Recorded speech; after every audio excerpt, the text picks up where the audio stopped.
જય કમલાઈમાં આજે 6 ડિસેમ્બર 2025 અને શુભ શનિવાર. ભાઈઓ ફરી એકવાર હેતલ ઘણીવાર કહે છે કે સૂર્યનારાયણ દેવના 7 ઘોડા છે, તું 28 ઘોડે ચડ્યો. એટલે ખરેખર એવું જ છે.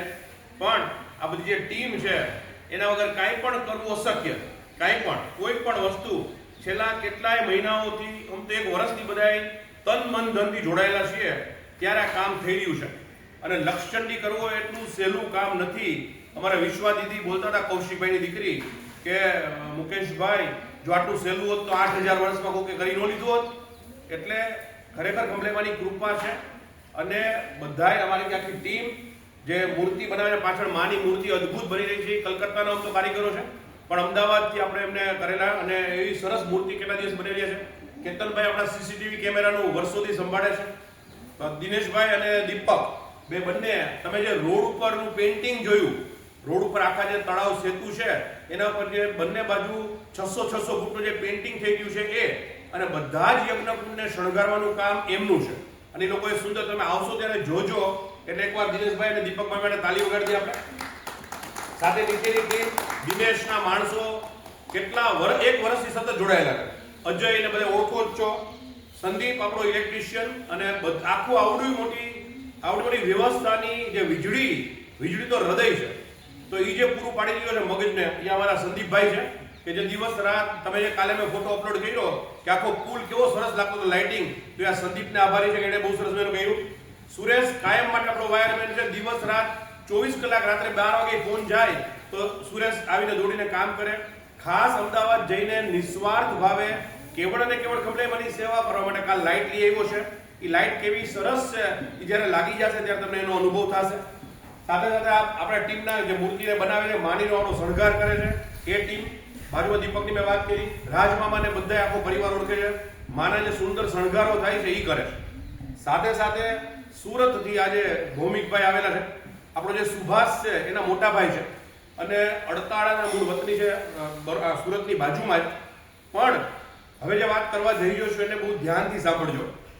બધું જ આપણે જે કંઈ પણ કરીએ, બધાને પિત્તાંબર મોકલ્યા, જબ્બા મોકલ્યા, બહેનોને ઘરચોળું મોકલ્યું, સુંદર મજાની વાંસની યજ્ઞશાળા છે, સુંદર મજાના યજ્ઞ કુંડ છે, સરસ મૂર્તિ બનેલી છે. બધું જ પરફેક્ટ છે, બધું જરૂરી છે, આવશ્યક છે, અનિવાર્ય છે, અને અદ્ભુત રીતે કમલાઈમાં આપણી પાસે કરાવ્યું છે. હવે જે આખા લક્ષચંડીનું હૃદય છે, આત્મા છે, મન છે, જે કંઈ પણ છે, આ બાકીનું બધું બોલ્યું એ શરીર છે, જેટલું જરૂરી છે, પણ જે હૃદય આત્મા જે છે એ હવન સામગ્રી, કાષ્ઠ, છાણા અને ઘી છે. તો આ કેમ કે એ યજ્ઞનારાયણ દેવના માધ્યમથી આપણે આપણી કુળદેવીને 8000 વર્ષ પછી ખમલાઈમાને જમાડવાની. એટલે જે યજ્ઞ સામગ્રીનું નિર્માણ કરવું, પાયસનું નિર્માણ કરવું, એ દુર્લભ કાર્ય છે. દુર્લભ, જે બધાયના ભાગ્ય નથી આવતું. એમાં અનુદાન આપવું, કેમ કે એ તો માને જમાડવાની વાત છે. એટલે તમે દુઃખ ન લગાડતા, પણ જે લોકો પ્રસંગ પહેલા અનુદાન આપી દેશે એનું તો અનુદાન આમાં ગણાશે. પછી તો જ્યારે યજ્ઞ પૂરો થઈ જાય અને પછી આપણું અનુદાન આવે તો એ માત્ર આપણા ટ્રસ્ટના બેંક એકાઉન્ટમાં જમા થાય. એટલે ઓલું માના ખાતામાં જમા થાય. હું તમને કોઈ ઓલી વાત નથી કરતો, પણ આ વાસ્તવિકતા છે. એટલે આજે એટલા માટે હું વાત કરી રહ્યો છું કે આ જે બોટલ દેખાય છે કેસરનો અર્ક છે. કેસર નહીં, કેસર હજી કદાચ પ્રાપ્ય હશે, પણ આ કેસરનો અર્ક છે. આ શુદ્ધ કેસર ભૌમિકભાઈ છે એના મિત્ર કાશ્મીર જઈને પોતે બનાવીને પ્રીમિયમ ક્વોલિટીનું, આપણને જે બજારમાંથી આવે છે 1 ગ્રામની ને 2 ગ્રામની બુટી નથી આ.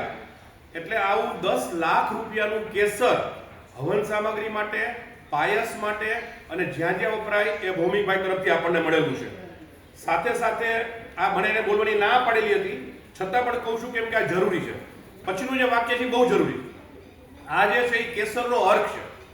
આ કેસરનો અર્ક 2 કિલો 2 લીટરથી ઉપર 14 લાખ રૂપિયાનો આવ્યો. આ 14 લાખ રૂપિયાનો કેસરનો અર્ક મને ત્યારે હાથે લગાડી દીધો. એટલી બધી. અને આપણે હવન સામગ્રીમાં, ભાઈઓ મારા ઉપર વિશ્વાસ કરજો, મોટે ભાગે એવી વસ્તુઓ, અગરબત્તી બનતા જે ધૂપ વૈધો એ ધૂપ નાખી દે, એટલે લોકોને એમ આવે કે સુગંધ આવે એ હવન સામગ્રી સાચી. સુગંધ આવે એ હવન સામગ્રી નહીં, જે ખાઈ શકાય. જેમ આપણે ધૂપ નથી ખાતા, પણ આપણે કેસર તો જમીએ છીએ. તો માને આપણે હવન સામગ્રીમાં વર્ષોથી એવી જ હવન સામગ્રી બનાવીએ છીએ કે બધા જ પદાર્થો ખાદ્ય પદાર્થ હોય. તેમના તરફથી 500 kilo dry fruit, 500 kilo dry fruit, 14 lakh રૂપિયાનો કેસરનો અર્ક, 10 લાખ રૂપિયાનું કેસર, પ્લસ એ આ વખતના આપણા એક દૈનિક યજમાન છે એટલે એમનું અનુદાન 555 555 તો છે જ.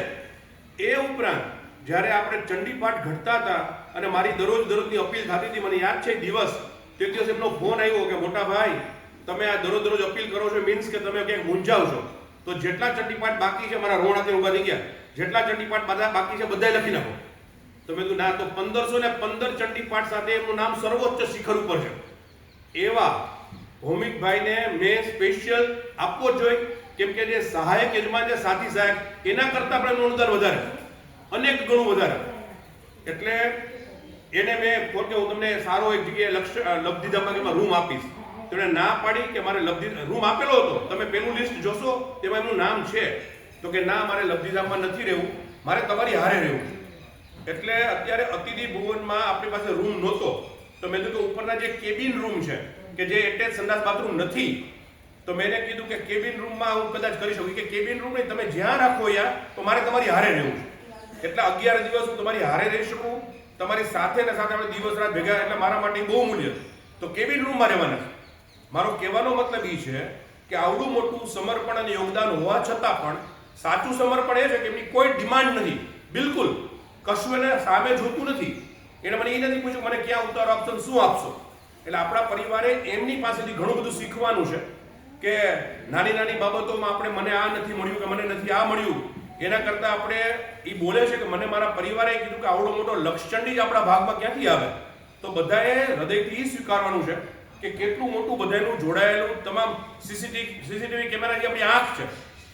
તો બધાય પૂરેપૂરા જોડાયેલા છે તન મન ધનથી, અને કોઈને આમાં કાંઈ સુરેશનામાંથી કંઈ કમાઈ નથી લેવાનું, બધા નિસ્વાર્થ ભાવે આવે છે. એક સાથે પંખા લગાડવાના અનુષ્ઠાન પહેલા તો રાતોરાત લગાડી દીધું. એટલે આખો જે સ્વયંસેવકની ટીમ છે, હું નામ બોલું, સ્વયંસેવકની ટીમ જ માત્ર તન મન ધનથી જોડાયેલી, પૂરેપૂરા ભાવથી એક શબ્દ ઉપર કામ થાય છે. એટલે ભૌમિકભાઈને એકવાર બધા જોરદાર તાલીથી આપણે હૃદયથી, અને અત્યારે રૂબરૂ પોતે લેવા આવ્યા. ફરી એકવાર કેવડો મોંઘો અર્ક, કેટલું મોંઘું કેસર, કેટલા મોંઘા ડ્રાય ફ્રૂટ્સ અને ઝાંઝીબાર. મેં આજે હું તમને વિડીયો શૂટિંગ કરવાનો છું કે ઝાંઝીબાર આફ્રિકામાં આવેલું એક બંદર પોર્ટ છે, જ્યાંના મરી મસાલા અને બધી વસ્તુ વર્લ્ડ ફેમસ છે. ત્યાંથી મંગાવ્યું, આફ્રિકામાં ઝાંઝીબાર, એનું બોક્સ ઉપર લખેલું છે. ત્યાંથી મંગાવીને મા માટે આવે છે. પાયસ માટે આ 1 લાખ રૂપિયા કિલો જે બની શકે એવી પાયસ માટેની બધી આખો મસાલો છે. હવે આવો પાયસ, આવી હવન સામગ્રી માં જ્યારે ગ્રહણ કરશે સ્વાહાથી, અને ખંભલાઈ માને જ આપણે જમાડવાના છે, તો માં ખુશ ન થાય એવું તો બની જ ના શકે ને. એટલે સૌએ પોતાનો રોલ અદા કરવાનો છે. જે માં એને પ્રેરણા કરે, તો ફરી એકવાર આપણે બધા આવો આત્મમંથન કરીએ. સમુદ્ર મંથન કરતા મોટું મંથન આત્મમંથન છે કે આપણે વિચારવું જોઈએ કે આમાં મેં શું કર્યું, અથવા હું જોડાઈ શકતો તો પણ જોડાણો. એટલે વારંવાર હું બોલું છું કે ઇન્ફાઇનાઇટ લકીએસ 255 યજમાન છે. ઇન્ફાઇનાઇટ, અનંત કાળ સુધી આ ઉર્જા એમના અને એમના જીવનમાં માતાજી મોકલતી જ રહેવાની છે. ભૌમિકભાઈને એવું કેવું છે કે આજથી 4 વર્ષ પહેલા અમે સુભાષ, આપણે બધા ઓળખી છે, આપણો લાડકો ને બધી કામમાં મદદરૂપ થતો હોય છે, તો કે પહેલી વાર જોડાણો. અને ત્યારે જે સ્થિતિ હતી ને આજે માએ 4 વર્ષમાં અંબા ચાલીસા એમની આ 24 કલાક ફેક્ટરીમાં વાગે છે. અને મોટી મોટી આઈસ્ક્રીમની કંપનીઓ એને ચેલેન્જ કરે એવી એમની આઈસ્ક્રીમની પ્રોડક્ટ સુરતમાં છે. તો 4 વર્ષમાં જગદંબાએ શૂન્યમાંથી સર્જન કરી દીધું. તો જ આટલું કરી શકતા હોય ને. 4 વર્ષ પહેલા કે 5 વર્ષ પહેલા જે પરિવાર કદાચ કોઈકની જગ્યાએ બેઠો હતો, એને બદલે આજે પરિવાર આવડું મોટું કરી શકતો હોય, તો કેવળ અને કેવળ ખંભલાઈ મામની એમના ઉપર વર્ષથી અનરાધાર અમીવર્ષા છે.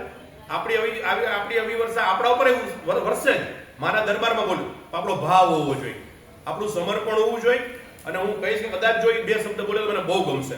એટલે ભૌમિકભાઈને વિનંતી કે આજે પછી નીકળી જવાના છે સુરત, પછી સીધા 12 તારીખ આવશે, તો આપણે સાંભળીએ 5 મિનિટ માટે. हमारी पास खाली 2 शब्द છે, तुझमें रब दिखता है यारा मैं क्या करूं, हम हमारा आपको सर्वस्व है. બોલો મારા આ કમલાઈ માની કૃપાથી અમારા જીવનની અંદર શૂન્ય હતું અને 100 સુધી પહોંચાડી દીધા. એ માની કૃપા અમારી પાસે કોઈ અમે જે ઈચ્છા કરી ને પરિપૂર્ણ થઈ જ જાય. અમારે કોઈ માંગણી બાકી જ નથી રહેતી. અને માએ જ આ બધી પ્રેરણા કરેલી છે. એની કૃપા તેરા તુજકો અર્પણ ક્યાં લાગે મેરા. જય અંબા જય કમલા કેવળ તુજ કરુણા. હજી વાર બોલાવો. तेरा तुझको अर्पण क्या लागे मेरा, तुझ में रब दिखता है यारा मैं क्या करूं. એણે મારો રિંગટોન ઈ રાખેલો છે. એણે એમના મોબાઈલમાં મારો રિંગટોન ઈ તેરા તુજ મેં રબ દિખતા હે યારા મેં ક્યાં કરું. એટલે એમનો ફોન આવે તો એ વાત કરે. એટલે આવા પરિવારમાં આપણા માના દીકરાઓ આવા છે. સંપૂર્ણ સમર્પણ કે આવડું મોટું યોગદાન હોવા છતાં પણ સામે એક પણ નાની પણ ડિમાન્ડ નહીં. જય અંબા જય કમલાઈ માં કેવળ તુજ કરુણા.